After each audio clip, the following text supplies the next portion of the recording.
अस्सलामु अलैकुम दोस्तों, पेश खिदमत है एक नवाब की पुरइसरार तिलस्माती दुनिया की आप बीती एपिसोड नंबर 78। उसने तफसील यूँ सुनाई कि कुतुबुद्दीन उस गांव में गया तो हमीदुल्लाह खान का घर पूछा। उसे बताया गया कि यहाँ कोई हमीदुल्लाह नहीं रहता। ख्वाजा साहब का नाम लिया तो भी उसे वही जवाब मिला कि यहाँ कोई ख्वाजा साहब नहीं। फिर उसने मेरा नाम लिया और कहा कि वो शहनाज के लिए मेरा पैगाम लाया है। तुम गलती से इस गांव में आ गए हो भाई, एक आदमी ने उसे कहा। इस गांव में इन नामों का कोई आदमी नहीं रहता, ना ही यहाँ कोई शहनाज रहती है। ये सब वहाँ मौजूद थे। किसी ने हमीदुल्लाह को इतला दी कि एक अजनबी उसके मुतल्लक पूछता फिर रहा है। हमीदुल्लाह ने कहा कि उसे चलता करो। चुनाचा उसे यूं चलता किया गया कि नूरुल्लाह बाहर जाकर कुतुबुद्दीन से मिला और उससे पूछा कि वो किसे मिलना चाहता है। कुतुबुद्दीन ने फिर हमीदुल्लाह, ख्वाजा साहब और शहनाज के नाम लिए। आप यहाँ गलती से आ गए हैं भाई साहब, नूरुल्लाह ने उसे कहा। यहाँ से 3 मील दूर ऐसा ही एक गांव है। मैं उन तीनों को जानता हूँ, ये सब उस गांव में रहते हैं। कुतुबुद्दीन को नूरुल्लाह ने एक रास्ते पर डाल दिया जो गांव के साथ ही पहाड़ी इलाके में से गुजरता था। दरअसल वहां से कोई रास्ता नहीं गुजरता था। कुतुबुद्दीन पहले ही पैदल चल चल कर चूर हो चुका था। वो उस तरफ चल पड़ा। वो पहाड़ियों में दाखिल हुआ तो करीब से किसी ने उठकर उस पर कपड़ा फेंका और 2 आदमियों ने उसे दबोच लिया। उन पहाड़ियों में एक गार था जिसमें हमने रोपोश होने के लिए 3-4 दिन गुजारे थे। कुतुबुद्दीन को उस गार में ले गए और उसके हाथ पांव बांधकर वहां 1 दिन और 1 रात पड़ा रहने दिया। उसके बाद उसके पास गए और उसे कहा कि वह सच बोले कि वो कौन है और किसका मुखबर है, पुलिस का या नवाब का। मुझे यह सुनकर बहुत अफसोस हुआ। मैंने सोचा भी नहीं था कि इस काबिल कदर आदमी के साथ मेरे साथी ये सलूक करेंगे। वो उन्हें मेरी निशानियां बताता था और उसने अंग्रेज़ों की दुश्मनी की जो बातें मेरे साथ की थी वो उनके साथ भी की, लेकिन हमीदुल्लाह नहीं मानता था। आखिर उन्होंने देखा कि कुतुबुद्दीन का वही बयान है जो उसने पहले रोज़ दिया था, तो उन्होंने उसे अपने पास रख लिया और उसके बताए हुए रास्ते और अते पते पर नूरुल्लाह को भेज दिया। नूरुल्लाह ने बताया कि हमीदुल्लाह खान पुलिस के ताक़ुब से निकल आया था, लेकिन अल्ताफ़ नहीं निकल सका था। उसे मालूम नहीं था कि अल्ताफ़ ज़िंदा है या मारा गया। मुझे अब बहुत जल्दी वापस जाना था। वापस तो जाना ही था, लेकिन ज़्यादा जल्दी ये थी कि हमीदुल्लाह ने कुतुबुद्दीन को यरगमाल में रखा दिया था, और दूसरी वजह यह थी कि वो लोग मेरे लिए और नूरुल्लाह के लिए परेशान होंगे। मुश्किल ये थी कि हम उसी वक़्त रवाना हो जाते तो भी जल्दी नहीं पहुंच सकते थे, क्योंकि हम आम किस्म के मुसाफिर नहीं थे कि खुले बंदों सफ़र करते। हमने बहुत सा फासला पैदल तय करना था और छुप छुप कर जाना था। 2 दिन का सफ़र हमारे लिए 2 हफ्तों का हो सकता था। उस इलाके के थानेदार ने 8वें रोज़ मेरे पास आना था। उसके मतलब आयशा को कुछ बताना ज़रूरी था। मैंने उसे अलग बिठाया। देखो आयशा, मैंने कहा, मैं जा रहा हूँ। आयशा ने मुझे यूं चौंक कर देखा जैसे मैंने उसके सीने में खंजर मार दिया हो। उसका रंग पीला पड़ गया। मुझे जाना ही था आयशा, मैंने कहा, मैं आऊँगा। ये आदमी जो यहाँ आया है तुम्हारे मामू की खबर लाया है। जब तक मैं नहीं जाऊँगा तुम्हारे मामू तुम्हारे पास नहीं आएंगे। मैं तुम्हें एक बाख़ास बात समझाना चाहता हूँ। मैंने उसे बताया कि थानेदार मेरे पास क्यों आया था और मैंने उसे क्या कहा था। वो 8वें रोज़ फिर आएगा, मैंने कहा। उसे कहना कि किबला शाह साहब अचानक ही आ गए थे और अचानक ही चले गए।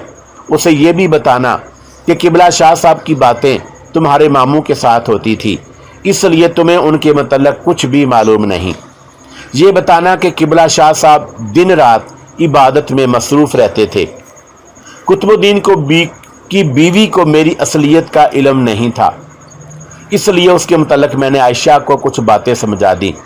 फिर मैंने उस बुज़ुर्ग को बुलाया जिसने मुझे थानेदार के आने की इत्तला दी थी। चूंकि वो मेरे राज से वाकिफ था, इसलिए उसे भी कुछ बताना ज़रूरी था। उन लोगों के लिए ये बातें समझा रहा था कि किसी को शक भी ना हो, और उन लोगों ने मुझे यानी एक बड़े खतरनाक मफरूर मुजरम को पनाह दी थी। उस दिन का सूरज गरूब हुआ और तारीकी का पर्दा गिर पड़ा तो मैं और नूरुल्लाह उस गांव से निकले। आयशा की जज्बाती हालत बहुत ख़राब हो गई थी। ऐसा होना ही था। मैंने आयशा को इस तरह दिल से कबूल नहीं किया था जिस तरह उसने किया था। फिर भी उससे रुखसत हुए होते वक्त मेरे दिल को बहुत तकलीफ हुई, लेकिन मैं मजबूर था। मेरे पाँव का चक्कर ही ऐसा था कि मेरी कोई मंजिल नहीं थी। नूरुल्लाह ने यह रास्ता देखा था, मुझे तो मालूम ही नहीं था कि मुझे यहाँ तक किस तरह लाया गया। हम दोनों पैदल चलते गए। हमारी रफ्तार खासी तेज़ थी। तकरीबन 2 घंटों बाद हम ब्रांच लाइन के एक स्टेशन पर पहुँचे। कोई 1 घंटे बाद गाड़ी आई और नूरुल्लाह ने एक स्टेशन के लिए टिकट लिए। हम गाड़ी में बैठ गए। ये ब्रांच लाइन थी और रात का वक़्त था, इसलिए गाड़ी में बहुत कम मुसाफिर थे। नूरुल्लाह के लिए कोई ख़तरा नहीं था क्योंकि वो मफरूर नहीं था। ख़तरा तो मेरे लिए था। मैं उसी इलाके से पुलिस के घेरे से निकला था, इसलिए उस इलाके में मेरा नाम मशहूर हो गया था। गर्मी का मौसम था, इसलिए चादर या कंबल ऊपर नहीं लिया जा सकता था। हमने खतरा मोल लिया और रेलगाड़ी में सवार हो गए। ये गाड़ी मेन लाइन तक जाती थी, लेकिन हम मेन लाइन पर जाने से गुरेज कर रहे थे। ब्रांच लाइन की गाड़ी होने की वजह से उसकी रफ्तार बहुत सुस्त थी और ये जहाँ रुकती वहाँ रुकी ही रहती थी। उसने हमें शहर के वक़्त उस रेलवे स्टेशन तक खैरियत से पहुँचा दिया जहाँ से हमने रेल का सफ़र तर्क करके पैदल सफ़र शुरू करना था। ये कोई छोटा सा कस्बा था। स्टेशन से बाहर 2 यक्के खड़े थे। एक यक्के में बैठे। नूरुल्लाह ने उसे कोई जगह बताई और यक्का चल पड़ा। सफ़र भी ये भी अजीब था। हर दरख्त और हर झाड़ी के पीछे पुलिस कांस्टेबल खड़ा हुआ मुझे नजर आता, और जो शहर की तारीकी छटती जा रही थी, दिल की धड़कन तेज होती जा रही थी। कभी तो मैं दलेर हो जाता और कभी दिल यूं डूब जाता जैसे ये यक्का मुझे सीधा जेल में ले जा रहा हो और वहाँ मुझे मुकदमा चलाए बगैर फांसी के तख्ते पर खड़ा कर देंगे। भाई, वो सिकंदर डाकू का कुछ सुराग मिला है? मैंने यक्के वाले से पूछा। सुना था कि वो इसी इलाके में कहीं पुलिस के घेरे में आया था। गया साहब, वो गया निकल गया, यक्के वाले ने कहा। वो किसी के हाथ नहीं आ सकता साहब। तांगा और यक्काबान खबरें और अफवाहें फैलाने में खसूसी महारत और शोहरत रखते थे, और ये भी गलत नहीं कि वो पुलिस के हेड कांस्टेबलों और कांस्टेबलों को तांगे या यक्के में मुफ्त बिठाकर उन्हें सिगरेट पिलाकर अंदर की खबरें हासिल कर लेते थे। उनमें वो सनसी खेजी के लिए अपनी तरफ से अजाफे करके दिन भर अपनी सवारियों को सुनाते रहते। आज भी तांगे पर ज़रा लंबे सफ़र के लिए बैठो तो तांगे वाला कोई दिलचस्प और सनसी खेज कहानी शुरू कर देता है। सवारी को पता ही नहीं चलता कि तांगे वाले ने उसे अपनी कहानी में उलझाकर घोड़े की रफ्तार सुस्त रखी होती है ताकि घोड़ा थक ना जाए। उस यक्काबा ने मेरे मुतल्लक ऐसी बातें की कि मुझे शक होने लगा कि यह किसी जिन भूत के मुतल्लक बात कर रहा हो। पुलिस क्या कहती है? मैंने पूछा।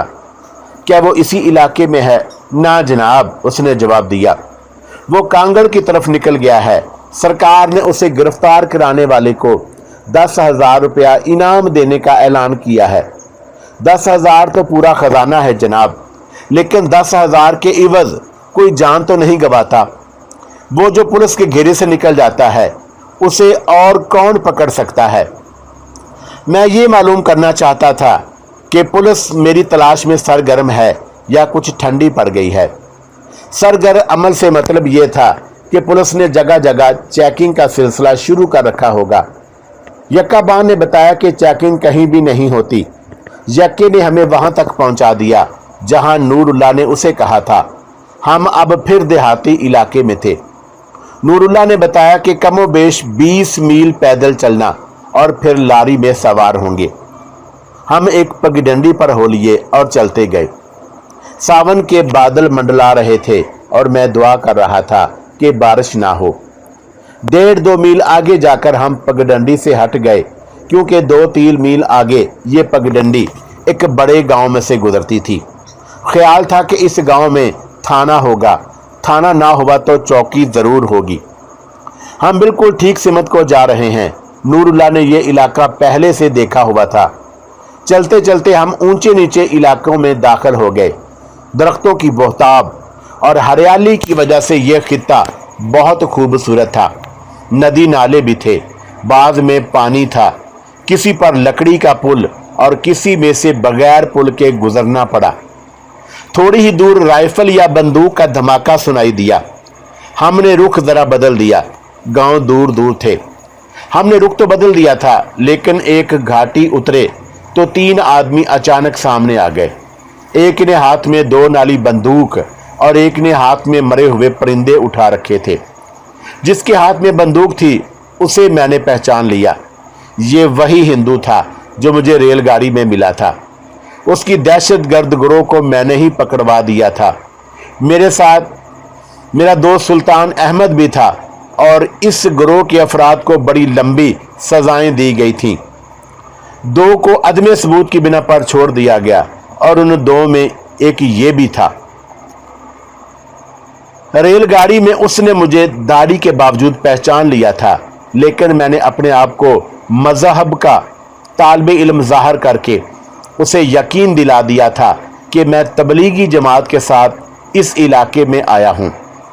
उसने कहा था कि आपका चेहरा उस CID इंस्पेक्टर जैसा है जिसने हमें गिरफ्तार किया था, और उसका नाम सिकंदर था, और फर्क सिर्फ ये है कि उसकी दाढ़ी नहीं थी और आपकी दाढ़ी है। मैंने उसे चक्कर दे लिया था और वो ये मान गया था कि मैं सिकंदर नहीं हूं। उसके साथ मैंने बहुत बातें की थी। मुझे शक था कि यह शख्स अब भी दहशतगर्द गिरोह के साथ है, और वो तालीम याफ्ता आदमी था। अब वो फिर मेरे सामने आ गया और उसने मुझे देख लिया। मैंने कोशिश की कि उसकी तरफ ना देखूं, लेकिन उसने मेरी कोशिश कामयाब ना होने दी। आदाब अर्ज मौलाना, उसने रुक कर कहा, अभी तबलीगी दौरा ख़त्म नहीं हुआ। ना भाई, मैंने आगे होकर उसे हाथ मिलाया। थोड़ा सा इलाका रहता है। उस रोज़ गाड़ी में मुलाकात हुई तो आपकी दाढ़ी लंबी थी। उसने कहा, अब दाढ़ी इतनी छोटी करा ली है, ये ज़्यादा अच्छी लगती है। आप यहीं कहीं रहते हैं? मैंने पूछा। नहीं, उसने जवाब दिया, अपने रिश्तेदारों के यहाँ आया हुआ हूँ। मैंने उसे टालने के लिए वैसे ही 1-2 बातें की, और उसके पास ज़्यादा रुकना खतरे से खाली नहीं था। उसने गाड़ी में भी मुझे पहचान लिया था, लेकिन अब उसके होंठों पर ऐसी मुस्कुराहट थी जिसमें मुझे कोई मैनी नज़र आ रहे थे, और उस मुस्कुराहट में तनज़ भी थी। उसे अब पुख्ता शक हो गया था कि मैं सिकंदर हूँ। मौलाना, उसने मुझे नूरुल्लाह और अपने दोस्तों से परे ले जाते हुए कहा, मुझसे ना डरें। मेरे दिल में 10,000 का कोई लालच नहीं। मैं अपने हिंदुस्तानी भाइयों का नहीं, अंग्रेज़ों का दुश्मन हूँ। आप सब इंस्पेक्टर सिकंदर हैं। आप मुझे सिकंदर कहकर ज़रूर गुनहगार करेंगे, मैंने हंसते हुए कहा। गाड़ी में आपसे मुलाकात हुई थी तो भी आपने यही कहा था, मैं सिकंदर हूँ। उस वक़्त मैंने आपके कहने पर मान लिया था कि आप सिकंदर नहीं। मैंने खुद भी सोचा था कि सिकंदर तो अपनी नौकरी पर होगा। शक मुझे इसलिए हुआ था कि आप भेस बदल कर कहीं CID की ड्यूटी पर जा रहे हैं, और ये तो मुझे 2-3 रोज़ बाद मालूम हुआ था कि आप एक अंग्रेज़ पुलिस ऑफिसर को कत्ल करके मफरूर हैं, या फिर आप अपने शहर में गिरफ्तार हो गए थे और रेलगाड़ी से फरार हो गए। और फिर मुझे पता चला कि आपको जिंदा या मुर्दा पकड़ने वाले को 10,000 रुपया इनाम दिया जाएगा। ये सुनकर मुझे रेलगाड़ी में आपकी मुलाकात याद आई, तो मैंने अपने आप से कहा कि वो सिकंदर ही था जो मुझे मिला था। आज आपको छोटी दाढ़ी में देखकर मैं यकीन से कह सकता हूँ कि आप ही सिकंदर हैं। अगर मैं कह दूं कि मैं सिकंदर हूं तो आप क्या करेंगे? मैंने पूछा। वो सोच में पड़ गया, इधर उधर देखा, फिर मेरी तरफ देखा। फिर मैं आपको आप नहीं तुम कहूँगा, जिस तरह 2 गहरे दोस्त एक दूसरे से कहा करते हैं। उसने कहा, मैं तुम्हें दोस्त नहीं भाई कहूँगा। और सिकंदर भाई, मैं तुम्हें खबरदार करता हूँ, अपने चेहरे का कुछ करो। इसे तुम दाढ़ी से नहीं छुपा सकते। अपने आप को खतरे में ना डालो। जिस तरह मैं तुम्हें पहचान कर भी खबरदार कर रहा हूँ और 10,000 रुपयों पर लात मार रहा हूँ, इसी तरह किसी और को ऐसे आदमी ने तुम्हें पहचान लिया जो तुम्हारा मुलज़म रह चुका हो या तुमने उसे सजा दिलाई हो, तो वो तुम्हें गिरफ्तार करा देगा। तुम मुझ पर इतना कर्म क्यों कर रहे हो? मैंने पूछा। मुझे तो तुम्हारा नाम भी याद नहीं रहा, सिर्फ इसलिए कि तुमने एक अंग्रेज DSP को कत्ल किया है। उसने कहा, मेरा नाम जगमोहन सिंह है। मुझे मालूम नहीं कि तुमने उसे क्यों कत्ल किया था। उसकी कोई वजह हो सकती है। ये भी तो हो सकता है कि तुम्हारा कोई जुर्म उस DSP ने पकड़ लिया होगा और तुमने बचने का ये रास्ता निकाला कि DSP को कत्ल कर दिया। ऐसा नहीं हुआ था, मैंने कहा। तुम ये बताओ कि क्या कर रहे हो? वही, उसने जवाब दिया, वही जुर्म करता फिर रहा हूँ जिस जुर्म में तुमने मुझे पकड़ा था, दहशतगर्दी। मैं अब भी टेररिस्ट हूँ। अपने गिरोह में अपने जैसे काबिल एतमाद जवान शामिल कर रहा हूँ। हमारा लीडर कहीं और है। उसके दोस्त और नूरुल्लाह परेशान हो रहे थे कि हम दोनों ने अलग थलग बड़ी लंबी बातें शुरू कर दी थीं। मैं अभी जगमोहन के दोस्तों पर अपना आप जाहिर नहीं करना चाहता था, लेकिन जगमोहन का ख्याल कुछ और था। ये दोनों मेरे साथी हैं, जगमोहन ने कहा। इन्हें बता देने में कोई खतरा नहीं, बल्कि इन्हें बता देना ज़रूरी है। हम इकट्ठे बैठ गए। मैं इतना अहमक तो नहीं था कि उन हिंदुओं पर अपना आप जाहिर कर देता। मैंने अपना पर्दा उठा देने की ज़रूरत इसलिए महसूस की थी कि मैं भी दहशतगर्द बनने का इरादा दिल में लिए हुए था। मुझ जैसे मफरूर कातिल आम तौर पर डाकू, राहजन या ठग बना करते और इसी पेशे में नाम पैदा किया करते थे। सुल्ताना डाकू पैदाइशी डाकू तो ना था। पुलिस के एक अंग्रेज अफसर की फिरौनियत ने उसे डाकू बनाया था और मुझे पुलिस के ही एक अंग्रेज अफसर की फिरौनियत ने कातिल बना दिया था। मुझे डाकू ही बन जाना चाहिए था, लेकिन मैंने ये फैसला कर लिया कि छुप छुप कर ही बाकी उम्र गुजारनी है तो अपने मुल्क के लिए कुछ किया जाए। आखिर में फांसी के तख्ते पर ही खड़ा होना है, तो जान मुल्क के तो काम आए। इस रवायत को जिंदा रखा जाए कि अंग्रेज़ों को चैन और आराम से हुकूमत ना करने दी जाए। मैंने एक ग्रुप बनाना था। हमीदुल्लाह खान का भी यही इरादा था। इसलिए जगमोहन ने मुझे मौजू आदमी नजर आया और वो अभी तक इन्हीं सरगर्मियों में मसरूफ था।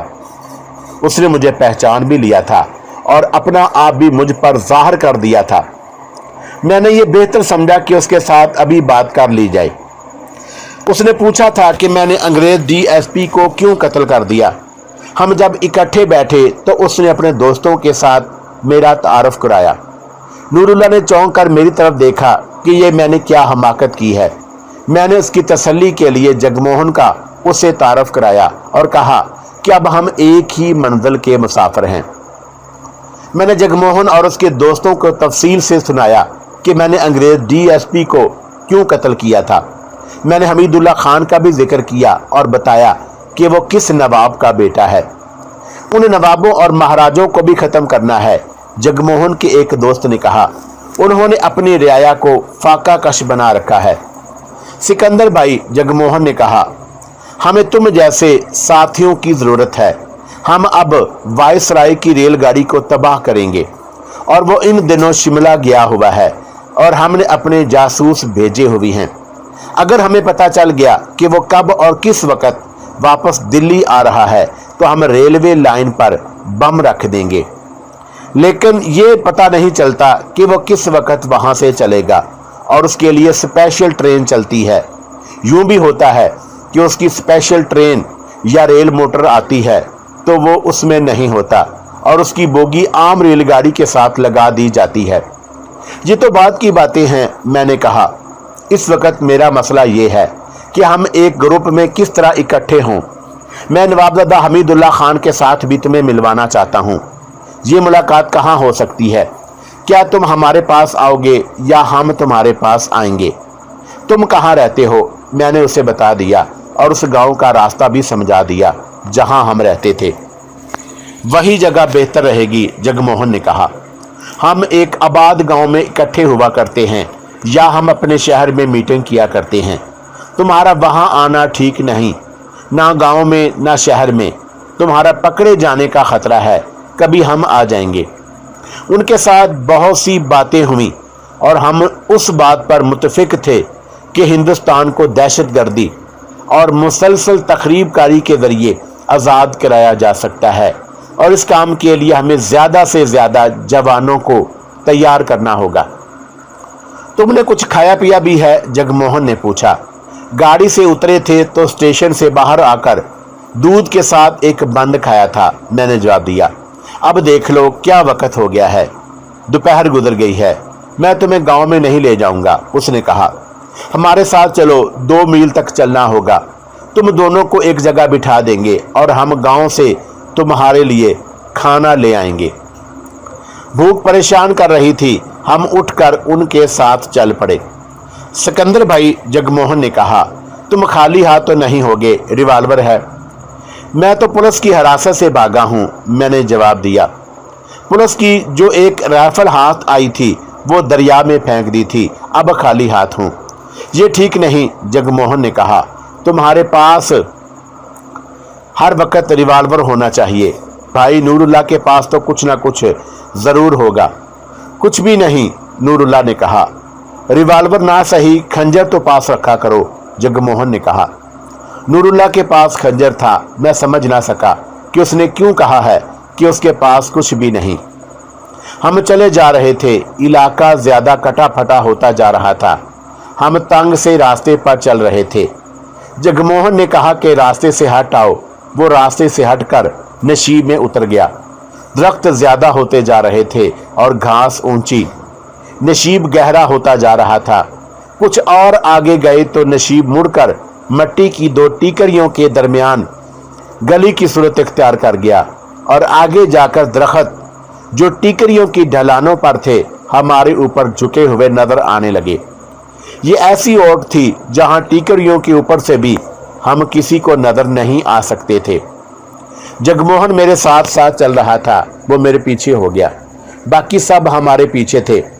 मैं जगमोहन की अकल की तारीफ कर रहा था कि मुझे दुनिया की नज़रों से छुपा कर ले जा रहा है। रास्ते से हटने का मतलब यही था। रुक जाओ, मुझे जगमोहन की आवाज़ सुनाई दी और उसके साथ ही डबल बैरल बंदूक की नालियां मेरी पीठ के साथ लग गईं।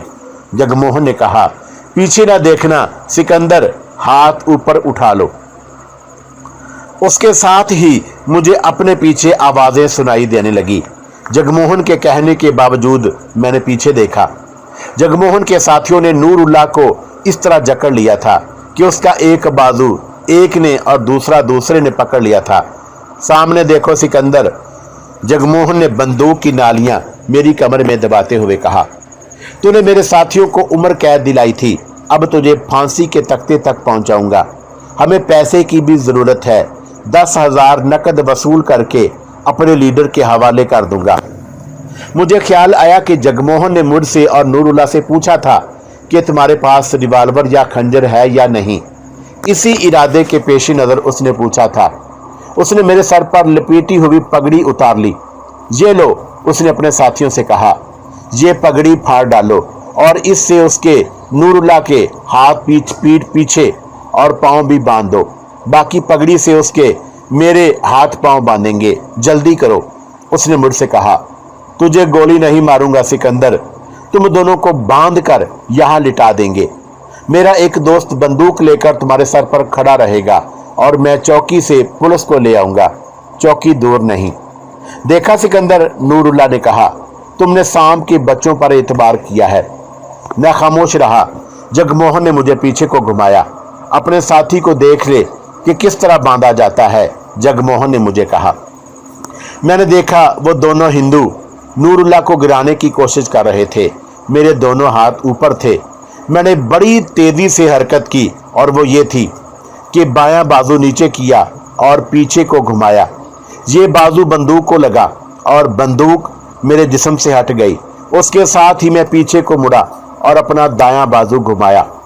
मेरा हाथ बंद होकर मुक्का बन गया था और ये मुक्का जगमोहन के मुंह के जोर पर बाएं तरफ लगा और वो हट्टा कट्टा जवान आदमी था, लेकिन मेरे मुक्के ने उसके पांव उखाड़ दिए और मेरी इस हरकत में 3 या 4 सेकंड लगे होंगे।